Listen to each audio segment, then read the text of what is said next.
Details tonight on a legal battle between a local brewery and a musician.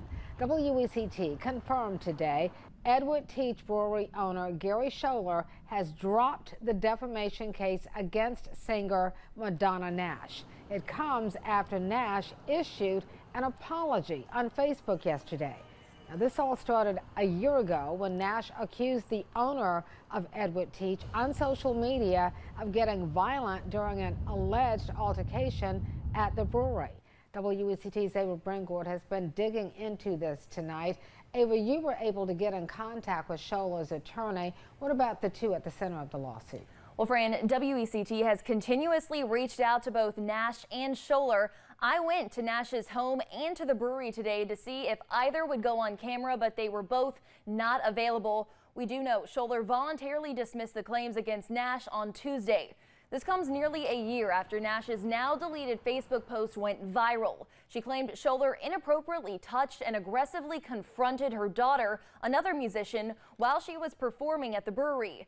The incident caused several restaurants and bars to pull Edward Teach beer from their shelves over the past year. The brewery later said they tried to resolve the situation directly with Nash and her daughter, but could not reach them, later leading to Scholler taking legal action.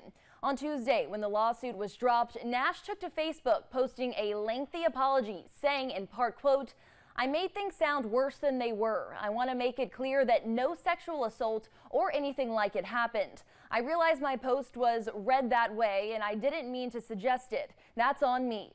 Scholler's attorney then sent the following statement to WECT saying, quote, "Truth does not move at the speed of social media. We commend Madonna for acknowledging her mistakes and helping set the record straight. That takes courage. It's been a difficult year for the brewery and its employees, but the resolution with Madonna brings hope this holiday season. We're excited to wrap up 2024 on a high note." While Nash has been dismissed from the defamation case, her daughter, Asia Day Norris, and a friend, Paige Grant, also named in the case, have not. Scholler's attorney says those claims are still pending tonight. Fran?